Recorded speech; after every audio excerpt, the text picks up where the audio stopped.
خداوند یسوع مسیح کے عظیم بابرکت نام میں ان جیزس فیلوشپ میں تمام بھائیوں اور بہنوں کو سلام۔ خداوند خدا کی شکر گزاری کرتے ہیں کہ خدا نے یہ فضل دیا تاکہ ہم پیغامات پر مشتمل ایک سیریز کا آغاز کر سکیں، اور اس سیریز میں ہم خداوند یسوع مسیح کی زبان مبارکہ سے صادر ہوئے الفاظ کا باغور مطالعہ کریں گے، ان الفاظ کی گہرائیوں کو سمجھیں گے اور یہ جانیں گے کہ کس طرح ان الفاظ کا اپنی زندگی پر اطلاق کریں اور ان الفاظ کا اپنی زندگی میں تجربہ کر سکیں، تاکہ نہ صرف ہم مسیح کی تعلیم سے روشناس ہوں بلکہ مسیح کی تعلیم کو اپنی عملی زندگی میں اپنا سکیں اور اپنی عملی زندگی مسیح کے کلام کے مطابق گزار سکیں۔ اس ہفتہ خدا کے پاک روح کی رہنمائی کے وسیلہ سے جو آیت ہمیں ملی ہے وہ مقدس متی کی معرفت لکھی گئی انجیل مقدس اس کے 4 باب اور اس کی 4 آیت۔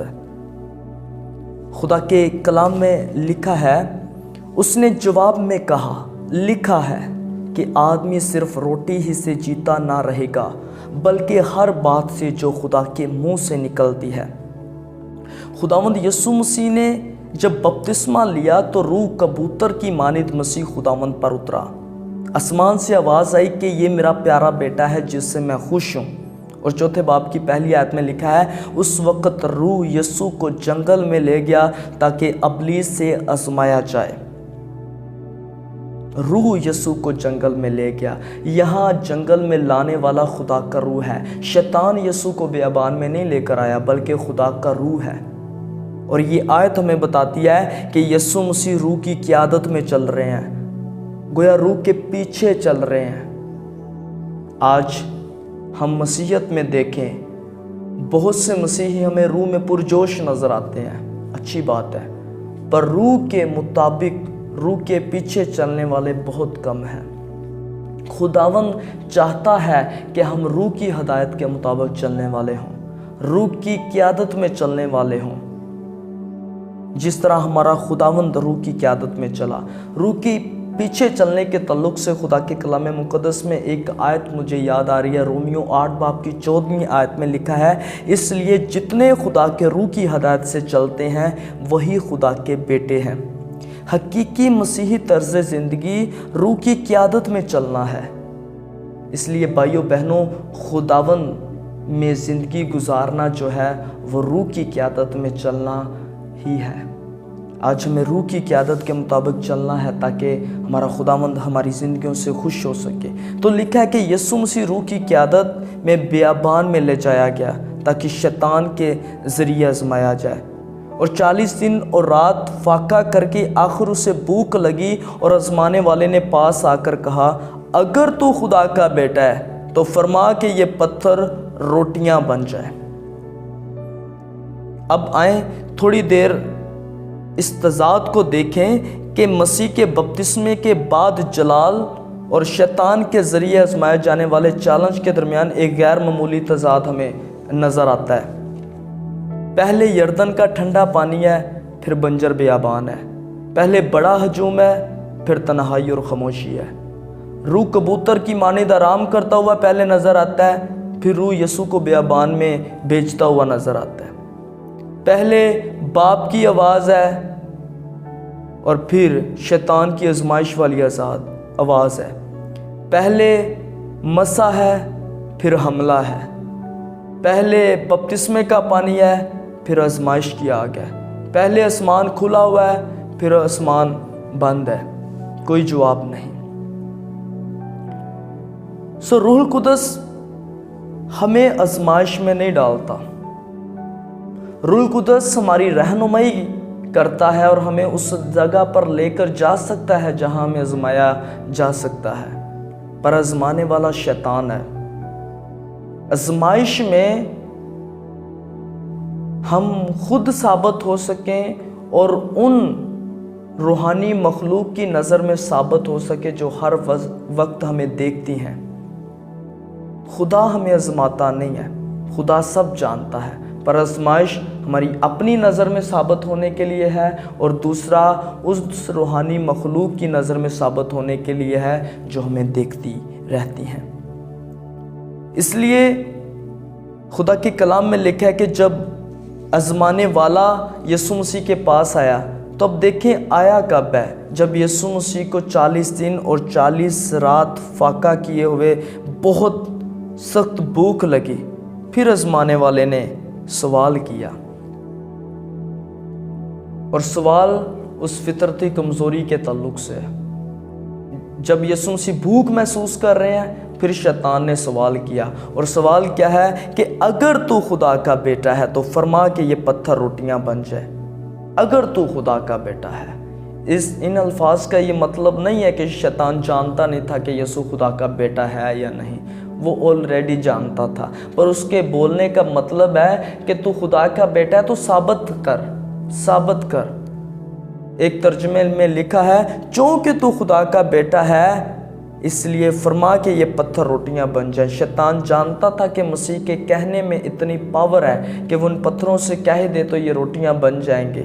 اس لیے شیطان کا جو مقصد تھا سوال پوچھنے میں، وہ ایک یہ تھا کہ خدا کی فرما برداری کی بجائے مسیح اپنی مرضی پوری کرے، اپنی مرضی کے مطابق کام کرے۔ جو وہ خود فیل کر رہا ہے، اس وقت بھوک فیل کر رہا ہے تو اپنی مرضی سے کام کرے، وہ خدا کے ٹھہرائے وقت سے باہر نکل جائے۔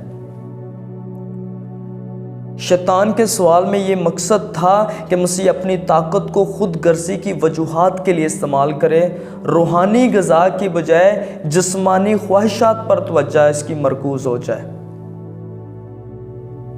اس لیے ابلیس مسیح کے دھیان کو بھٹکانا چاہتا تھا، پر خدا نے کیا ہی خوبصورت جواب دیا، جو آج ہماری مرکزی آیت ہے۔ آدمی صرف روٹی ہی سے جیتا نہ رہے گا۔ روٹی جو ہے وہ ہماری انسانی ضرورتوں کو ظاہر کرتی ہے۔ ضرورتیں ہمیں زندہ نہیں رکھ سکتی، روٹی ہمیں زندہ نہیں رکھ سکتی، بلکہ ہر بات سے جو خدا کے منہ سے نکلتی ہے۔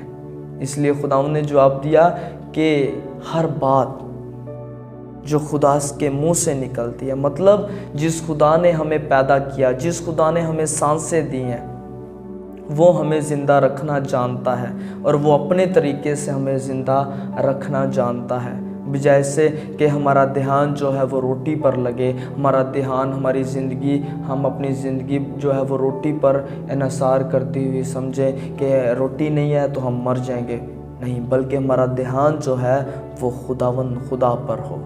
اور یسوع مسیح نے جو یہاں الفاظ کہے ہیں، یسوع نے کہا لکھا ہے کہ، اس کا مطلب کہیں لکھا ہے جہاں اس نے پڑھا ہے۔ اور یسوع مسیح یہاں بیابان میں جو یہ الفاظ شیطان کو جواب دیتے ہوئے بولتے ہیں، وہ سارے آلریڈی لکھے ہوئے ہیں، اور خدا نے بیابان میں اسرائیلیوں کو ان کی تربیت کے دوران بزرگ موسیٰ کے وسیلہ سے سکھائے تھے۔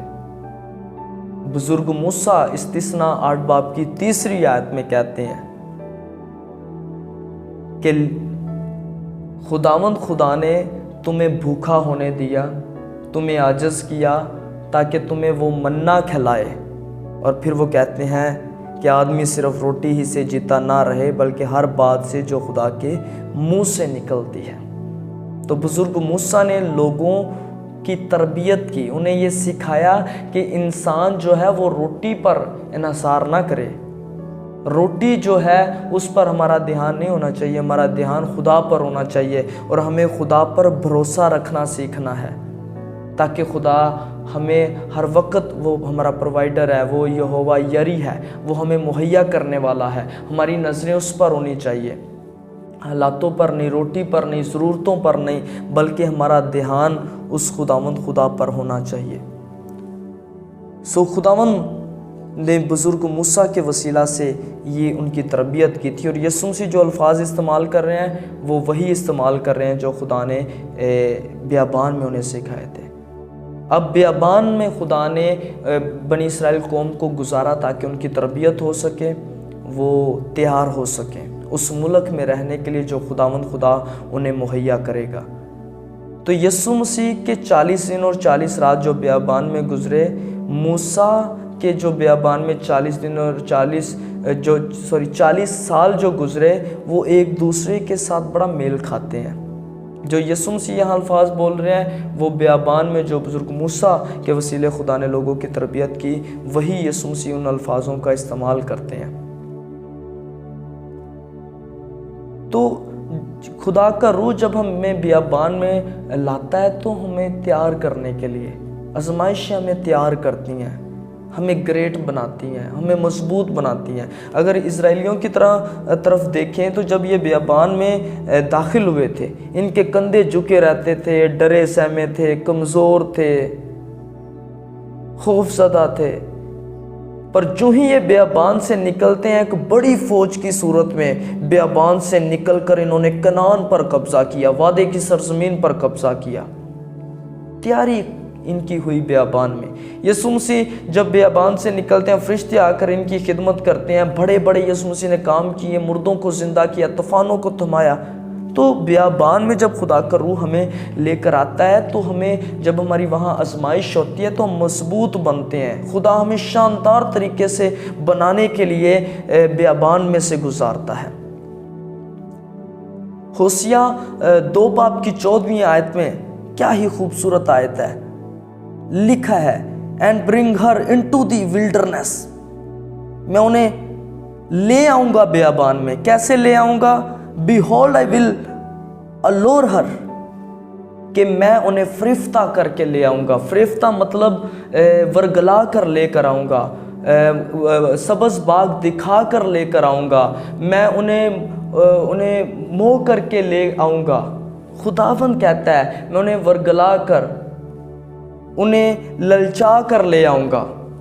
اگر ایسے لانا ہے تو خداوند کوئی اچھی جگہ پر لے کر جائے، نہیں، وہ بیابان میں کہتا ہے میں اسے بیابان میں لاؤں گا۔ 14ویں آیت میں فریفتہ کر لوں گا اور بیابان میں لا کر اس سے تسلی کی باتیں کہوں گا۔ خداوند کی تعریف ہو۔ وہ کیوں ہمیں بیابان میں لا کر تسلی کی باتیں کرنا چاہتا ہے؟ تاکہ ہمیں برکت دے سکے۔ وہ ہمیں لبھانا چاہتا ہے، وہ ہمیں موہ لینا چاہتا ہے، ہمیں للچا کر بیابان میں لانا چاہتا ہے تاکہ ہم برکت پا سکیں۔ اس لیے خداوند کی تعریف ہو کہ خداوند جانتے تھے کہ خدا کی اطاعت زیادہ ضروری ہے۔ خدا ہی فیصلہ کرے گا کہ اس کا روزہ کب اور کیسے ختم ہوگا۔ یسوع مسیح نے شیطان کی بات نہیں سنی، جو شیطان کہہ رہا ہے یسوع مسیح نے وہ نہیں مانا۔ خوش قسمت ہیں رب کے پیروکار جو زندگی کے ہر امتحان میں اس طرح کے جواب سے اسے پورا کرنے کے قابل ہوتے ہیں۔ ہمیں مسیح سے سیکھنا ہے کہ جب ہم پر آزمائش ہے، امتحان ہے، ہم نے اس امتحان کو کیسے پورا کرنا ہے۔ یسوع مسیح نے کلام کو سہارا بنایا، یسوع مسیح نے کلام سے جواب دیا۔ یسوع مسیح چاہتے تو اپنی طاقت اور قدرت سے شیطان کو کسی اور کہکشاں میں بھیج سکتے تھے، دور بھیج سکتے تھے۔ یسوع مسیح فوراً دعا کرنا شروع نہیں ہو گئے، بلکہ یسوع مسیح نے وہاں شیطان کی بات کا جواب جو ہے خدا کے کلام کے بیچ میں سے دیا۔ اگر خدا کا کلام ہماری سوچوں اور خیالوں پر غالب نہیں آیا اور ہم کلام سے بھرے ہوئے لوگ نہیں تو ہم کبھی شیطان کا مقابلہ نہیں کر سکتے۔ جس شیطان کا تجربہ ہے، اس نے نبیوں اور پیغمبروں کو گرایا، جس کا کئی سالوں سے تجربہ ہے ایمانداروں کو گرانے کا، وہ ہمیں گرا نہیں سکتا اگر ہم خدا کے کلام کے ساتھ کھڑے ہیں، اگر ہم مسیح کی طرح کلام کو سہارا بنا کر جواب دے رہے ہیں۔ اس لیے خدا کا کلام جو ہے وہ ہمارے لیے ایک ہتھیار ہے۔ پولس رسول افسس کی کلیسیا کو خط لکھتے ہوئے اس کے 6 باب میں کہتے ہیں کہ ایمان کو ڈھال بنا لو اور خدا کا کلام جو روح کی تلوار ہے اسے لے لو۔ اس لیے خدا کا کلام جو ہے اس کے وسیلہ سے ہم نے شیطان پر غالب آنا ہے۔ تو یسوع مسیح جو ہے وہ ہمیں سکھا رہے ہیں کہ ہم نے کس طرح شیطان پر غلبہ پانا ہے۔ کلام جو ہتھیاروں سے لینا، مسیح نے کلام پر بھروسہ کیا اور کلام کی آیات کے وسیلہ سے شیطان نے جو آیات دی ہیں، خداوند نے کس طرح اس کا جواب دیا۔ اگر ہم کم جاننے والے ہیں تو ہم ٹھوکر کھائیں گے، کیونکہ شیطان بھی جو حوالے یوز کر رہا ہے وہ بھی کلام میں سے کر رہا ہے، پر یسوع مسیح ان حوالوں کا جواب دے رہے ہیں، کیونکہ وہ شیطان جو ہے وہ صحیح کلام کو غلط طریقے سے استعمال کر رہا ہے، پر یسوع مسیح اس درست کلام کو درست طریقے پر سے استعمال کرنا ہمیں سکھا رہے ہیں۔ خداوند ہمیں فضل دے تاکہ ہم خدا کے کلام کو ہتھیار بنائیں، اس کے کلام کو اپنے دل میں رکھیں تاکہ کبھی گناہ نہ کر سکیں اور کبھی آزمائش میں نہ پھنسیں۔ خداوند کی تعریف و آگے بڑھتے ہیں کہ شیطان یسوع سے کہہ رہا ہے، اور اس کے کہنے میں ہم نے جانا کہ کیا کیا مقاصد پائے جا رہے تھے، اور پھر خداوند نے جو جواب دیا، خداوند نے ہمیں یہ سکھایا کہ ہماری زندگی جو ہے وہ خدا پر بھروسہ کرنے والی زندگی ہونی چاہیے، نہ کہ ان چیزوں سے ہمیں گھبرانا چاہیے۔ اس لیے جب بزرگ موسیٰ نے اس بات کا اعلان کیا تو یہ بزرگ موسیٰ کا اعلان ان لوگوں کی حماقت کی مذمت کرتا ہے، ان لوگوں کی حماقت کی مذمت کرتا ہے جو عیش و عشرت پر زندگی کو مشتمل سمجھتے ہیں۔ ہمیں خداوند خدا پر بھروسہ رکھنا ہے اور خداوند خدا کے مطابق اپنی زندگی کو گزارنا ہے۔ آئیں آخر پر کچھ پوائنٹس ہم دیکھیں گے کہ کس طرح شیطان جو ہے وہ ہماری زندگیوں کو ورگلا سکتا ہے، اور اگر ہم ان چیزوں کو اپنے ذہن میں رکھیں گے تو ہم محتاط رہیں گے۔ سب سے پہلا پوائنٹ جو ہے یہ کہ شیطان اکثر ہمارے حالات سے فائدہ اٹھاتا ہے اور ہمیں آزمانا چاہتا ہے۔ غریبوں، بھوکے اور ننگے لوگوں کو وہ اکثر اپنی ضروریات کی فراہمی کے لیے بے ایمانی اور شکایت کرنے کی ترغیب دیتا ہے۔ اس لیے ہم نے ان چیزوں سے بچنا ہے۔ اگر حالات ایسے ہوں تو ہم نے کبھی بے ایمان اور کبھی خدا کے حضور شکایت نہیں کرنی، اگر ہم اس کلام کی گہرائی کو سمجھ پا رہے ہیں تو۔ دوسرا پوائنٹ، شیطان کی آزمائشیں اکثر اس کے فوراً بعد سب سے زیادہ مضبوط ہوتی ہیں جب ہم قابل ذکر طور پر پسند کیے جاتے ہیں۔ یسوع کو بھی خدا کا بیٹا کہا گیا تھا اور شیطان نے اس کو آزمانے کے لیے یہ موقع لیا تھا۔ جب ہم کسی ذہنی سکون یا خدا کے بارے میں کسی نئے نظریے سے نوازے گئے ہیں تو وہ اکثر ہمیں فخر اور فضول خود پسندی سے بھرنے کی کوشش کرتا ہے، اور کوشش کرتا ہے کہ ہمیں کوئی ایسا کام کرنے کی ترغیب دے جو ہمیں پست کر دے اور ہمیں گناہ کی طرف لے جائے۔ اس لیے محتاط رہیں کہ جب ہم خداوند کی طرف سے ہمیں کوئی ایوارڈ ملے، ہم سراہے جائیں، ہماری کوئی تعریف کریں، تو اس وقت فوراً بعد جو ہے وہ مضبوط آزمائش ہم پر آ سکتی ہے اور شیطان ہمیں ورگلا سکتا ہے۔ تیسرا پوائنٹ، اس کی آزمائشیں قابل فہم ہیں۔ ایسا لگتا ہے کہ وہ اکثر ہمیں صرف وہی کرنے کی تلقین کرتے ہیں جو اچھا اور مناسب ہے، یہاں تک کہ وہ ہمیں خدا کے جلال کو فروغ دینے اور اس کی تعظیم کرنے کی تاکید کرتے نظر آتے ہیں۔ اس لیے ہمیں یہ نہیں سوچنا چاہیے کہ چونکہ کوئی چیز بذات خود اچھی لگتی ہے اس لیے اسے کرنا ہے۔ شیطان کی کچھ انتہائی طاقتور آزمائشیں اس وقت رونما ہوتی ہیں جب وہ ہمیں وہ کام کرنے کی ترغیب دیتا ہے جو خدا کے جلال کے لیے ہو۔ چوتھا پوائنٹ یاد رکھیے گا، ہمیں شیطان کی آزمائشوں کا مقابلہ کرنا ہے جیسا کہ نجات دہندہ نے کیا، صحیفے کے صاف اور مثبت اعلانات کے ساتھ۔ ہمیں یہ دریافت کرنا ہے کہ کیا اس چیز کا حکم دیا گیا ہے اور کیا اس لیے اس کا کرنا درست ہے،